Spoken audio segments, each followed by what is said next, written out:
Yo, what's going on, guys? It's Houston Sports Talk back in the video today. Into the Denver Nuggets beat the Oklahoma City Thunder 119-107 in Game 6, and there will be a Game 7. And this very well could be the only Game 7 we see in the second round, unless the Boston Celtics win tomorrow night in Game 6. I'm not saying they won't. I'm just, if the Knicks win tomorrow, this is the only Game 7 we will see in the second round. And that will be between these two teams, the Thunder and the Nuggets. It's going to be a fun one Saturday between these two teams. And I don't know how many people, actually thought this would be that this would happen. A funny thing is, I was in Denver. I live in Houston. I was in Denver right before the end of the Clippers series. I was in Denver I think I got to Denver when they had started, playing Game 5, and I was there all the way until I left the night they played Game 7 against the Clippers. And I was hanging out with my cousin and one of his friends who's like a big basketball fan and a big Nuggets fan. And he's one thing he said to me is he didn't really think it mattered what happened in the Clippers series because he knew the Thunder would be waiting for the Nuggets, and he thought that the Thunder would cook the Nuggets and just that's where the season would end. And honestly, I'm wondering what he and a bunch of Nuggets fans are thinking right now. Because look, I love fans that have confidence, but I know that my cousin's friend was not the only Nuggets fan that might have been skeptical of the Nuggets potentially winning this series. Now you've seen how well this Nuggets team has played. I think Denver for most of the series has played well. Game 2, I think, was the only game you looked like, okay, this is a 4 seed getting their butts kicked by a 1 seed.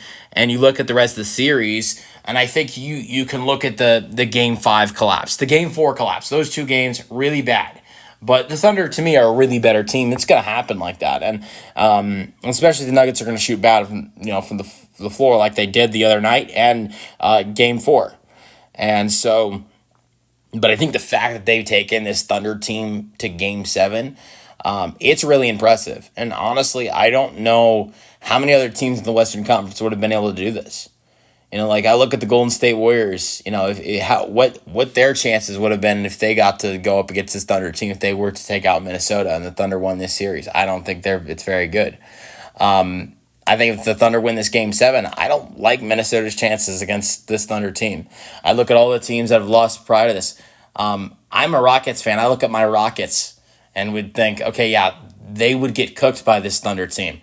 But the Nuggets, I think, are the team that has gone out there and competed the best against this Thunder team. And so I think you've got to be confident in Game 7. But I think if anybody's going to talk about, this Thunder's inexperience in the playoffs, that is something that I look at the same thing with this Nuggets team. This Nuggets team, they have championship experience. But here's the crazy thing.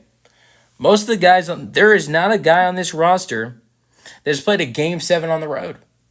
A lot of these guys have played Game 7. There is only one guy on this roster that has played a Game 7 on the road. That's Russell Westbrook, who played in the 2015-16 Conference Finals, went to Golden State for Game 7, the Thunder lost that game. That was the last time the Thunder made it to the Conference Finals.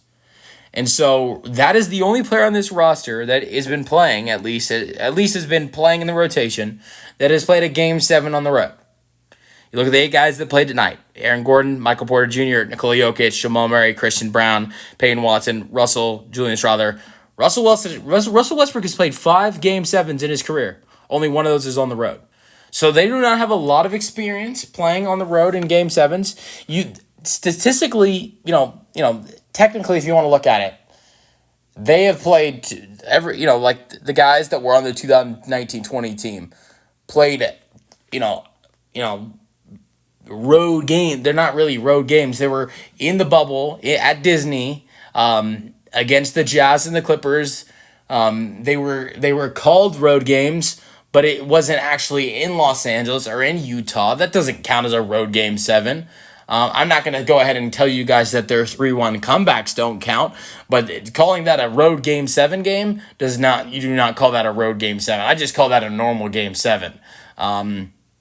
So, I wouldn't look at the Clippers or Jazz and say, hey, they lost a game at home. They're playing at Disney. So, this Nuggets team, outside of Russ playing in the conference finals in that Game 7, they have not played a road game in Game 7. But look at this Thunder team either. Look at you can look at this Thunder team. They have not played a Game 7. Isaiah Hartenstein last year did play a Game 7. He played a Game 7 at home for the Knicks. I'll look at that and say, yeah, Hartenstein played a Game 7 at home. Outside of that, look, these guys have been in the playoffs the last couple of years, but they have not been in a 7-game series. And I think that's the interesting thing. Alex Caruso, I know he had one playoff series with the Lakers before that. He was with the Lakers and won a championship there. They killed everybody in that 2020 postseason. They swept the Blazers, I believe. I know, as a Rockets fan, I know they beat us in 5 games. Nuggets fans should know this. They beat the Nuggets in 5 games in the conference finals, beat the Heat in the NBA finals in 6 games. So, none of these guys really have experience the Nuggets don't have experience when it comes to playing a road Game 7. But here's the thing. The Nuggets have experience when it comes to playing Game 7s. Jokić and Murray have played in a lot of Game 7s. Sure, most of them might be home games, but they've played in them. Russell Westbrook's played in 5. Sure, maybe 4 of those 5 are road games. Porter Jr.'s played in those games as well. Christian Brown's only played in 1 Game 7. That was last round against the Clippers. So, but and then you look at this Thunder team. They both have an experience when it comes to different ways. The Thunder just in general in playing Game 7s. The Nuggets road Game 7s. But I think in experience you could talk about both teams. But the team that still has the most experience is the Denver Nuggets, and I think that gives them the edge potentially in this game. But in this Game 7 that we will see on Saturday. But let's get to the stats of this game, because Denver played great in this game. Here's the thing I said before the game. I said that you can't go down 12 points like you did in Game 4 or Game 5. Game 5, they went down 12. They were down like 90-78.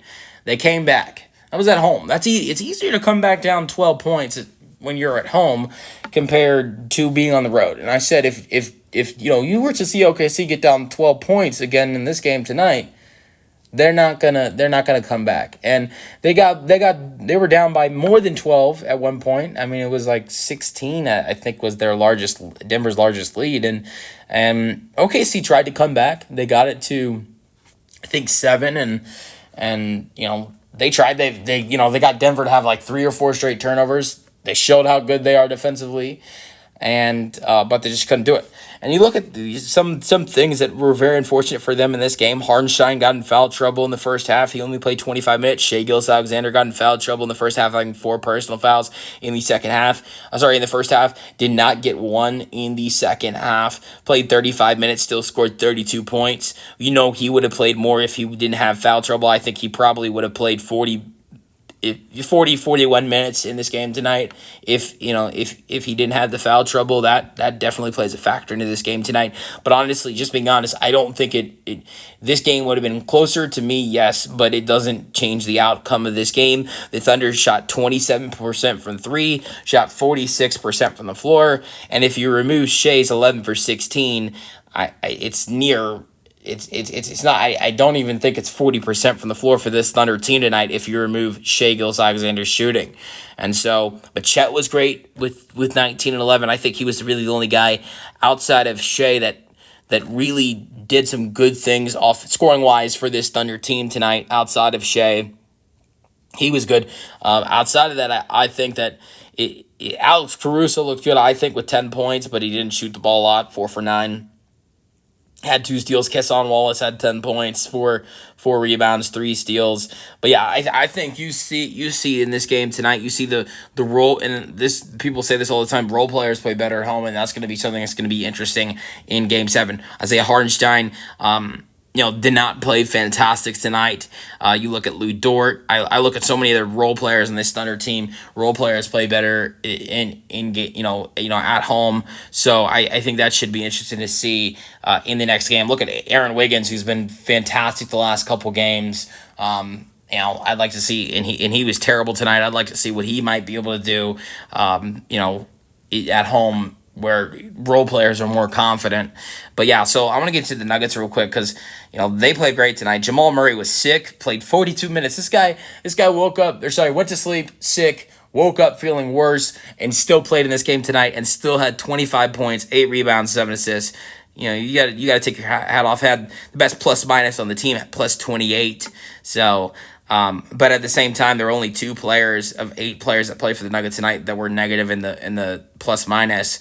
But Jamal Murray was fantastic. Jokić was great too. 29 points, 14 rebounds, 8 assists, 2 steals, 1 block, 9 for 14, 1 for 3 from 3, 10 for 12 at the free throw line. I think this is a big thing you have to point out for this Nuggets team tonight compared to the last game. In Game 5, the Nuggets shot I want to say it was 40-something% from the floor.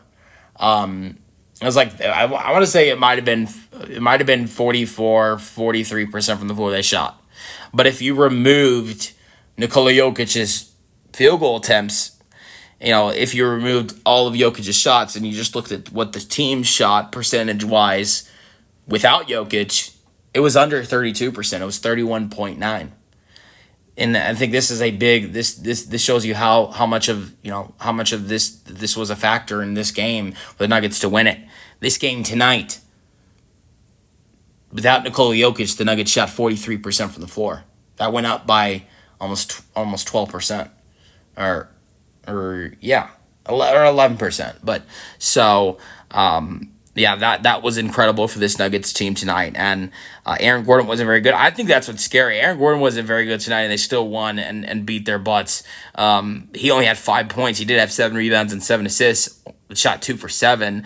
Michael Porter Jr. played a little bit better. Not a lot. I mean, just wasn't very good at all, but still had 10 points, which is the second highest he's had in this series.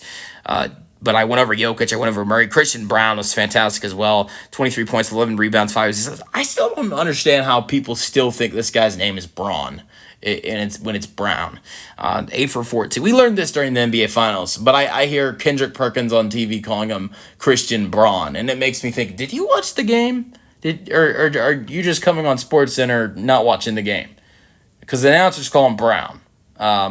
But, yeah, he was great. How about Julian Strawther, though? In the entire postseason, came into the night with 17 points. In the entire postseason, the Nuggets had played 12 playoff games before this. Tonight, he hadn't played in all of them, but they had played 12 postseason games before tonight. And he comes in and scores 15 points, 4 for 8, 3 for 4 from 3. If the Nuggets win this series, and people will look back on it, with the Nuggets taking down this historical 68-14 1 seed, if the Nuggets do it, you'll look back on Julian Strawther's performance tonight. You'll look back on Jamal Murray's flu game, which probably if the Nuggets win this series, Jamal Murray's flu game or sick game, whatever you want to call it, will most likely be one of the coolest performances of this year's playoffs. Just because the fact that that made his performance made such an impact while being sick to potentially taking down a 1 seed. It's a performance I think people will look back on if the Nuggets take down this Thunder team who is 68-14 and was and made history this year with some of the things they did. So Russell Westbrook even played a little bit better tonight. Was he good? I don't think so. I'm not saying he was bad, but he wasn't. I don't think Russ was the guy we saw in Game 1 or Game 2, but I think he was much better tonight than he was from Games 3 through 5, which is important. 8 points, 1 block, 3 rebounds, 3 for 8 from the floor. Didn't shoot too many shots if they weren't falling in. I like that from Russ in this game tonight. Peyton Watson shot 1 for 7. So he's a guy that's played well in this series, and he struggled tonight. So Nuggets win this game 6. You guys give me your thoughts in the comment section. Do the Nuggets win Game 7? Do the Thunder win it? Give me your predictions in the comment section. That's the video. If you guys enjoyed, peace out.